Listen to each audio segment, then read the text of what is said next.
Le hurlement des moteurs s'est mué en un cri primal, comme si le ciel lui-même se déchirait pour nous avaler. J'ai agrippé les accoudoirs, les jointures blanchies, tandis que l'avion piquait du nez vers les pics acérés des Alpes, un balai macabre de métal tordu et de nuages noirs.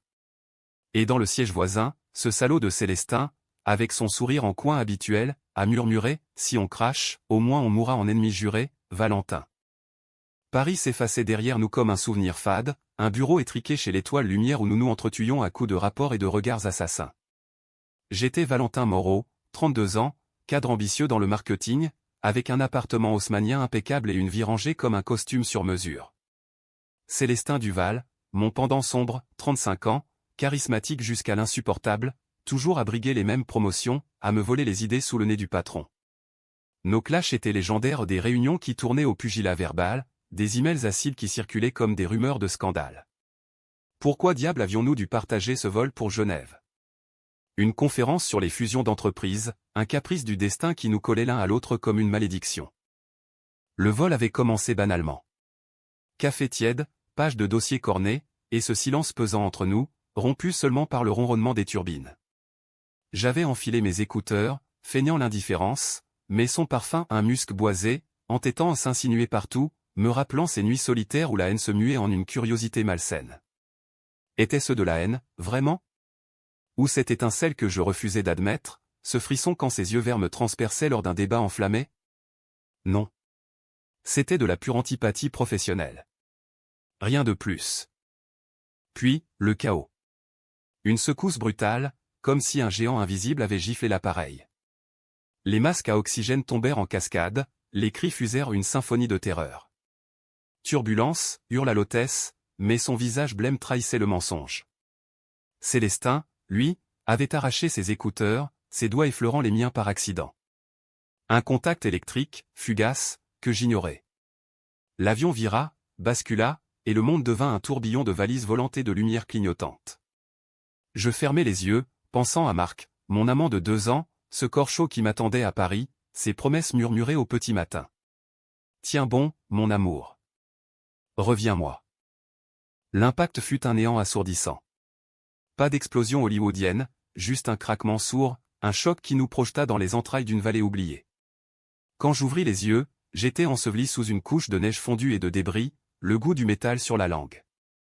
Autour de moi, le silence régnait, brisé seulement par le goutte-à-goutte d'un carburant qui puait la mort. L'avion gisait en morceaux, une carcasse éventrée contre un rocher escarpé, ses ailes tordues comme des bras implorants. Des gémissements lointains aux survivants? Mais pas un seul signe de secours. Nous étions perdus dans les Alpes vaudoises, à des kilomètres de toute civilisation, prisonniers d'un hiver impitoyable. Je rampais hors de mon siège, les jambes engourdies, le cœur cognant comme un marteau-piqueur. Célestin, criai-je, la voix rauque, sans savoir pourquoi son nom jaillissait en premier.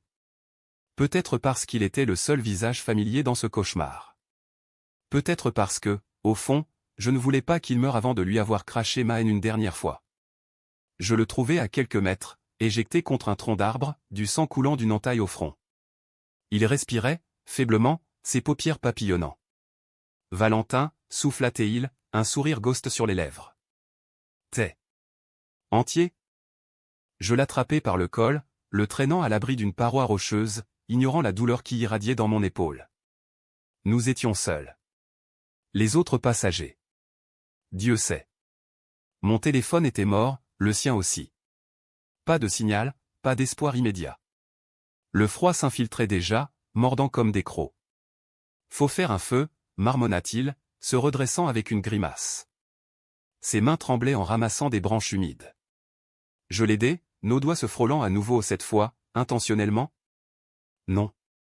C'était la survie, rien d'autre. Les heures s'étirèrent en une nuit éternelle. Le feu crépitait faiblement, projetant des ombres dansantes sur nos visages maculés. Nous avions fouillé les débris, une couverture de survie, une trousse de premiers soins, quelques barres énergétiques. Pas assez pour longtemps.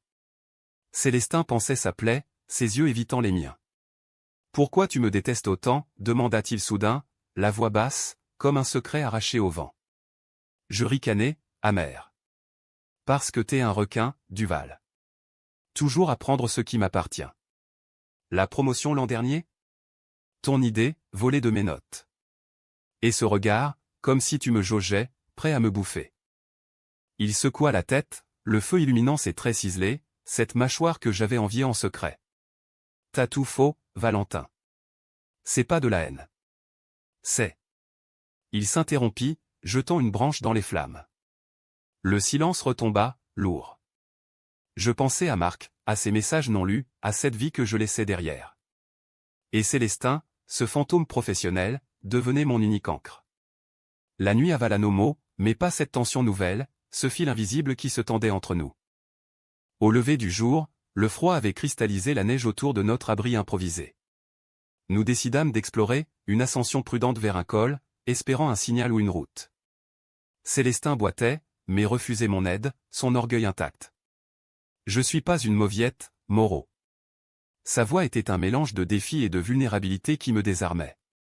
En haut du sentier, le paysage s'ouvrait, des pics alpins impitoyables, un vide infini. Pas de secours en vue. Seulement nous deux, dos à dos contre le monde. C'est là que la tempête nous surprit. Un blizzard hurlant, neige fouettante qui nous aveuglait. Nous nous réfugions dans une grotte peu profonde, serrés l'un contre l'autre pour partager la chaleur corporelle.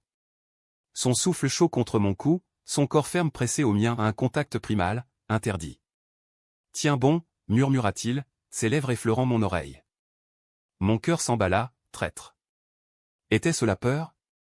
Ou ce désir refoulé que j'avais nié pendant des années? Marc. Son nom me poignarda, mais la tempête effaçait tout. Quand elle cessa, nous étions changés. Plus d'ennemis, juste deux hommes luttant pour survivre. Célestin raconta des bribes de sa vie, une enfance à Lyon, un père absent, une mère qu'il avait élevée seule. J'ai appris à me battre pour tout, Valentin. Même pour un regard. Ses yeux plongèrent dans les miens, intenses. Je déglutis, détournant le regard. Et moi? Je suis juste un type qui veut sa part du gâteau. Sans complication. Les jours se fondirent en une routine âpre, chasser des lapins avec des pierres, rater la plupart du temps, rationner l'eau fondue, monter des signaux de fumée. Nos conversations s'allongeaient, pelant les couches de nos armures. Il avoua son amour pour le jazz, ses nuits à Montmartre où il dansait seul. Je parlais de Marc, de nos voyages à la Côte d'Azur, de cette stabilité que j'avais construite comme un rempart. Il te rend heureux, demanda-t-il, une pointe de jalousie dans la voix.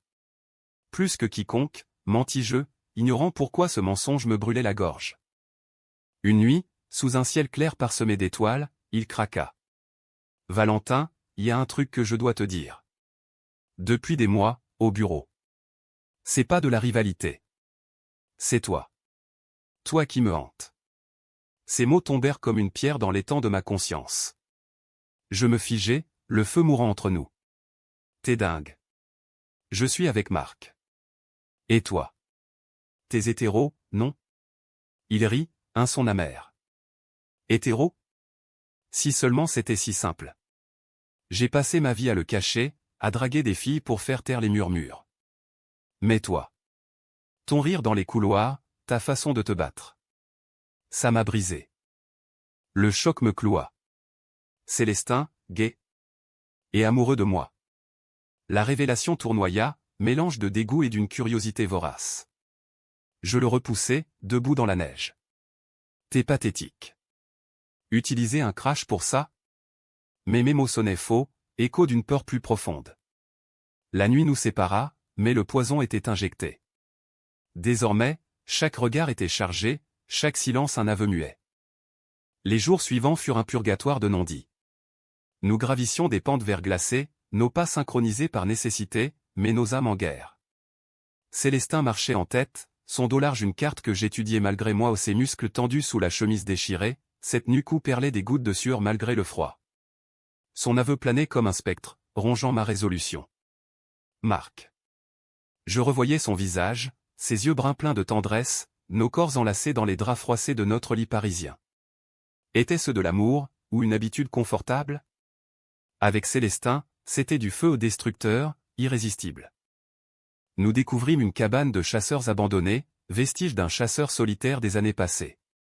Un miracle, des conserves rouillées, un poêle à bois, des couvertures moisies mais sèches. On s'installe ici, décréta Célestin, allumant le feu avec une efficacité qui me sidéra. Ses mains, calleuses, maniaient les allumettes comme un rituel. Je hochai la tête, épuisé, et m'effondrai sur une paillasse. La nuit venue, blotti sous les couvertures pour chasser le gel, son corps contre le mien devint une torture exquise. « Désolé pour l'autre soir », murmura-t-il dans l'obscurité. C'était pas le moment. Sa voix vibrait, proche, intime. Je ne répondis pas, le cœur battant, feignant le sommeil. Mais ces mots s'infiltraient, « toi qui me hantes ». Le lendemain, une radio à manivelle trouvée dans un tiroir crachota des nouvelles. Paris en effervescence, l'accident faisait les gros titres, des hélicoptères fouillaient les Alpes. Mais notre vallée était un cul-de-sac, masqué par des avalanches récentes. Encore 2 jours, peut-être, estima Célestin, tournant le bouton rouillé. Ses yeux croisèrent les miens, un éclat de vulnérabilité. Si on sort d'ici, on oublie tout? Je serrai les dents. Oublier quoi? Ton petit coming out forcé? T'es qu'un collègue, Duval. Rien de plus. Mais le mensonge s'effritait. Lors d'une sortie pour ramasser du bois, une crevasse nous sépara un faux pas, et je glissai, le vide béant sous moi. Célestin plongea, ses bras m'en serrant la taille, nous roulant tous deux dans la neige molle. Haletant, face à face, nos souffles se mêlèrent. T'es un idiot, grogna-t-il, mais ses yeux disaient l'inverse, peur, désir, tout entremêlé. Je le repoussai, me relevant d'un bond. Et toi, un héros à la con. Pourtant, en rentrant, ma main effleura la sienne, un geste volé qui nous figea tous deux. Les soirées à la cabane devinrent des confessions forcées. Autour du poêle ronflant, nous vidions nos âmes. Célestin parla de son premier amour, un garçon de fac à Lyon, un été volé sous les platanes, fini en larmes quand la famille avait découvert. J'ai juré de plus jamais. Les femmes, les flirts sans lendemain. Mais toi. Au bureau, ce jour où tu m'as surpris en train de te regarder dans la salle de pause. J'ai su que j'étais foutu. Sa voix se brisa, et pour la première fois, je vis des larmes tracer des sillons sur ses joues sales. Mon cœur se serra, une compassion inattendue. Et Marc, demandai-je, la gorge nouée. Il sait pour toi? Pour nous. Je haussai les épaules. Marc est stable. Il m'aime comme je suis. Pas de drame, pas de secret. Mais les secrets étaient là, tapis. Une nuit, fiévreux d'une blessure infectée au genou, Célestin délira. Valentin. Reste. Ne pars pas comme les autres. Je veillais, épongeant son front, mon corps penché sur le sien dans une intimité que je n'osais nommer. Quand la fièvre tomba, il s'accrocha à ma main. Merci. T'es plus que je pensais. Nos doigts s'entrelacèrent, un pont fragile sur l'abîme. Je retirai ma main, mais le geste était fait. Le désir grandissait, une marée montante contre les digues de ma raison. Le conflit éclata lors d'une fausse alerte. Un bruit d'hélico lointain, espoir fugace. Nous grimpâmes une crête, agitant des chiffons rouges, hurlant jusqu'à l'épuisement. Rien. De retour, frustré, je l'accusai, c'est ta faute. Si t'avais pas insisté pour ce vol, on serait pas là. Il riposta, les yeux flamboyants, ma faute? T'es celui qui m'a provoqué au bureau, qui m'a poussé à tout ça. Parce que oui, Valentin, je t'aime. Et ça me tue de te voir nier ce que tu ressens. Je le giflai un claquement sec, impulsif. Il toucha sa joue, choqué, puis m'attira contre lui, ses lèvres écrasant les miennes dans un baiser sauvage, désespéré.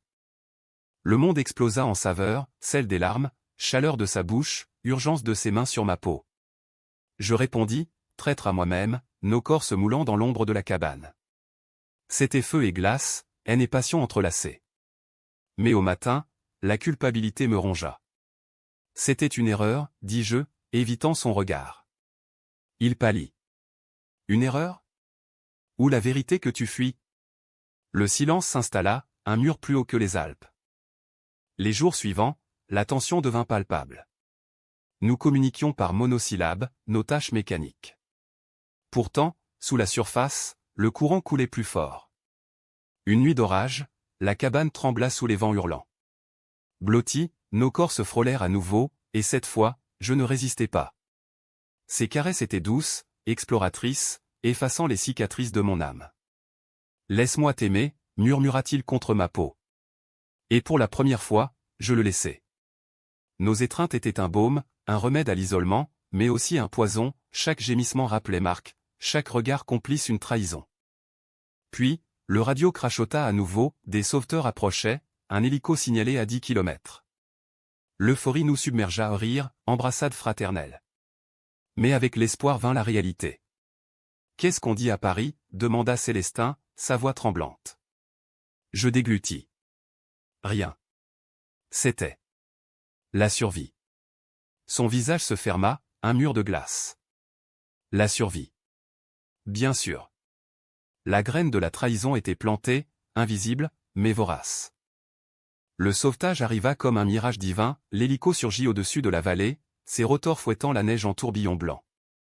Des cordes descendirent, des voix criant en français teinté d'accent suisse. Nous fûmes hissés un par un, Célestin d'abord, sa silhouette disparaissant dans la carlingue, un dernier regard vers moi, chargé de promesses brisées. Puis ce fut mon tour, le vide sous mes pieds, le cœur serré comme dans un étau. À l'hôpital de Genève, on nous sépara, examen, débriefing, une bulle de normalité après le chaos. Paris m'accueillit en héros. Les journaux titraient « Miracles alpins, 2 cadres rescapés d'un crash fatal ». Marc était là, à l'aéroport, ses bras m'enserrant comme un étau salvateur. « Mon Dieu, Valentin, j'ai cru te perdre. » Ses larmes mouillèrent mon épaule, et je le serrai, coupable, l'odeur de Célestin encore sur ma peau fantôme. Chez nous, dans notre appartement du Marais, il me soigna, soupe chaude, massage doux, nuit où son corps chassait les ombres. Mais chaque caresse me rappelait d'autres mains, plus rugueuses, plus urgentes. « Raconte-moi tout » implorait-il. Je mentais, édulcorant, c'était l'enfer. On s'est serré les coudes, c'est tout. Célestin, lui, rentra discrètement. Une semaine plus tard, au bureau, nos regards se croisèrent dans le couloir, un choc électrique, vite masqué par des sourires professionnels. « Content de te revoir, Moreau, dit-il, la voix neutre, mais ses yeux hurlaient. Pareil, Duval. Le travail reprit, ces réunions où nos idées s'entrechoquaient comme avant, mais avec une couche de sous-texte brûlant. Il évitait les pauses café ensemble, moi les emails tardifs. Pourtant, la nuit, seul, je revivais nos étreintes, sa bouche sur la mienne, ses murmures dans la cabane. Le désir était une fièvre, inextinguible. Marc sentit le malaise. « T'es distant, chéri. C'est le crash ?» Je hochai la tête, menteur. Nos dîners devinrent des champs de mine, ses questions sur Célestin, mes réponses évasives. Il a l'air sympa, ce type. Vous avez dû bien vous entendre, coincé comme ça. Je riais, forcé. Ouais, la survie rapproche. Mais intérieurement, je bouillonnais. Célestin m'avait ouvert une porte que j'avais forcé fermer, cette part de moi qui voulait plus que la stabilité, qui aspirait à la passion brute. Le conflit couva jusqu'à la fête d'entreprise, un gala au Fouquet sous les lustres étincelants. Marc m'accompagnait, sa main dans la mienne, un rempart contre la tentation. Célestin arriva seul, en smoking impeccable, son charisme aimantant les regards. Nos yeux se verrouillèrent à travers la salle, un duel silencieux.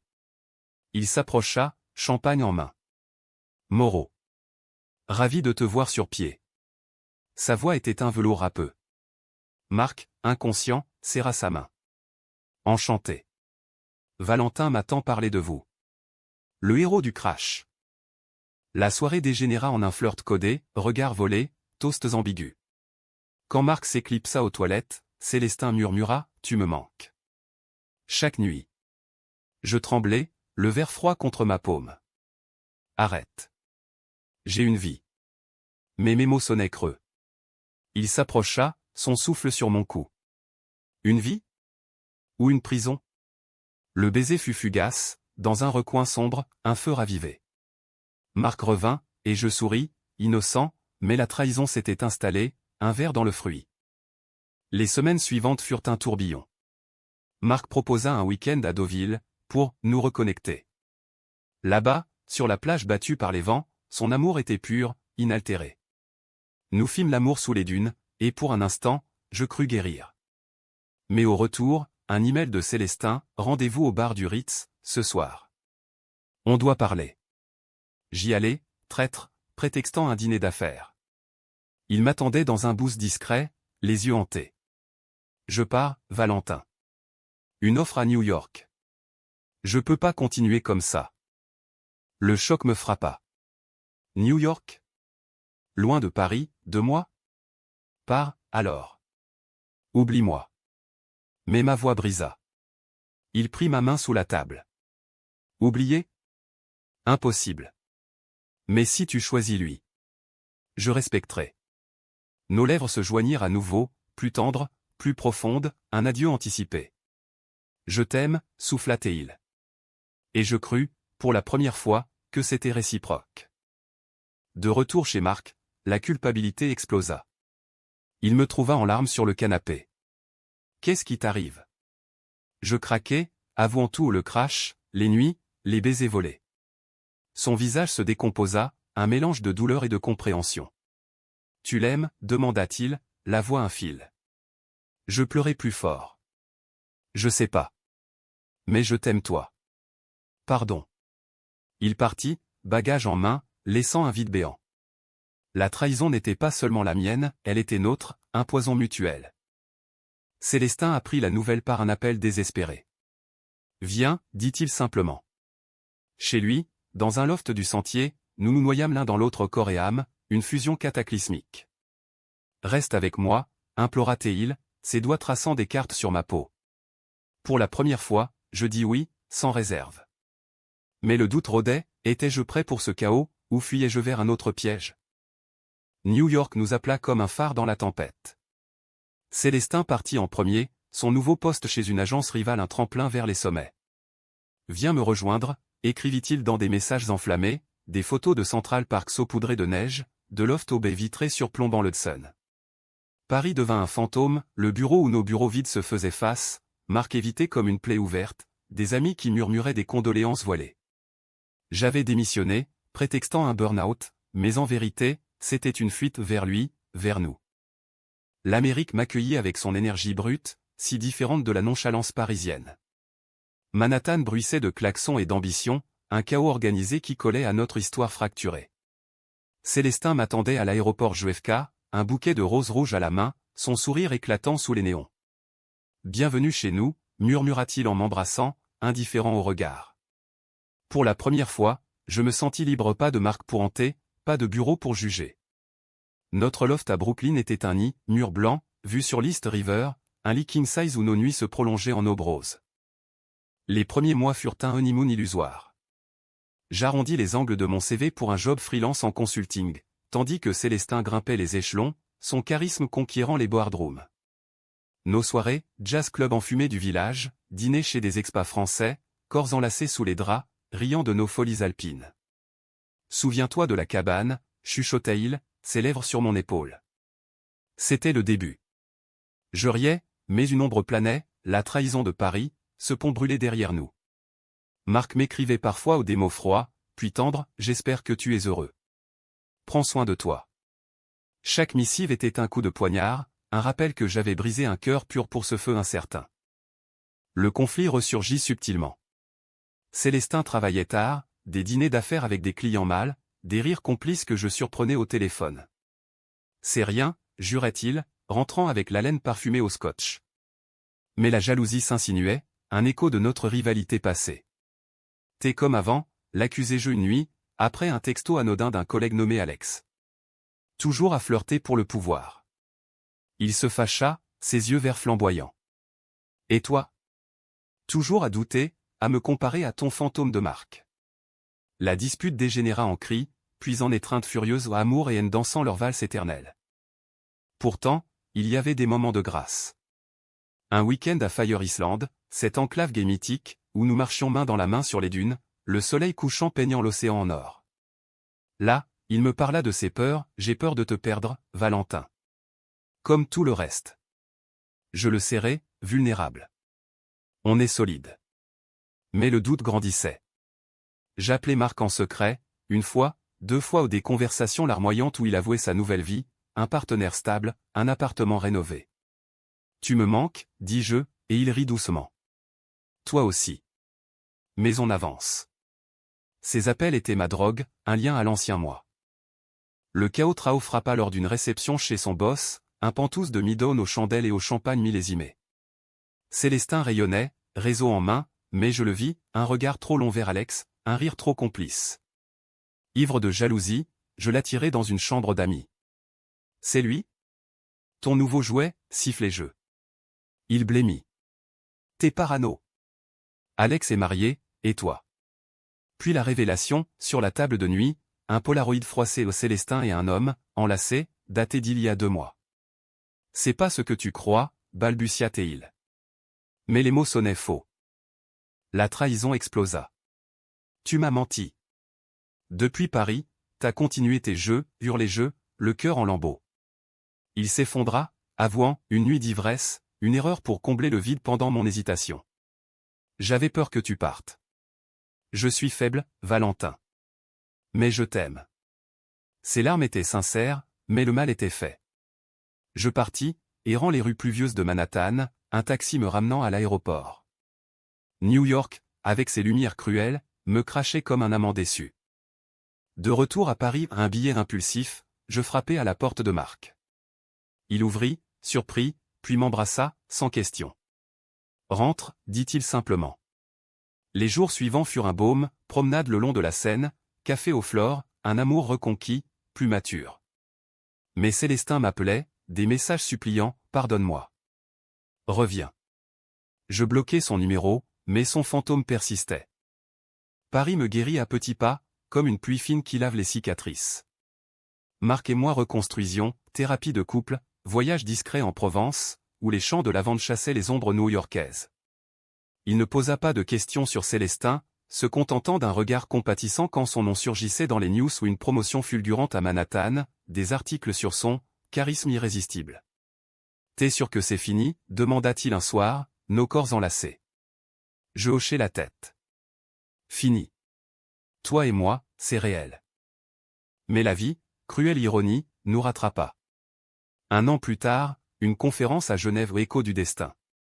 J'y allais seul, Marc en voyage d'affaires.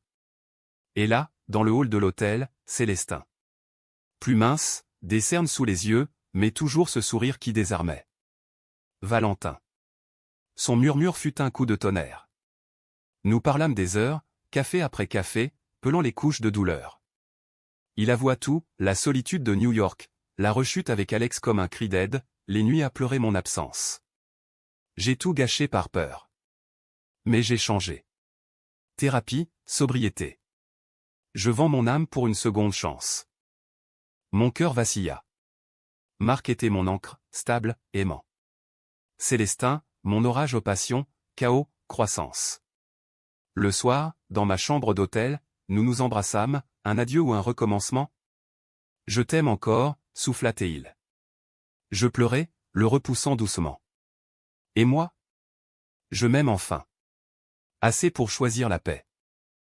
De retour à Paris, je racontai tout à Marc.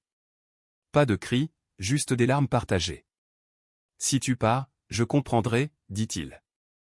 Mais je restai, choisissant l'amour forgé au feu de la trahison. Célestin rentra à New York, seul, mais entier à un email final, merci pour la leçon. Sois heureux. Les années passèrent en douceur. Marc et moi adoptons un chien, un labrador espiègle nommé Alp, en souvenir. Le bureau?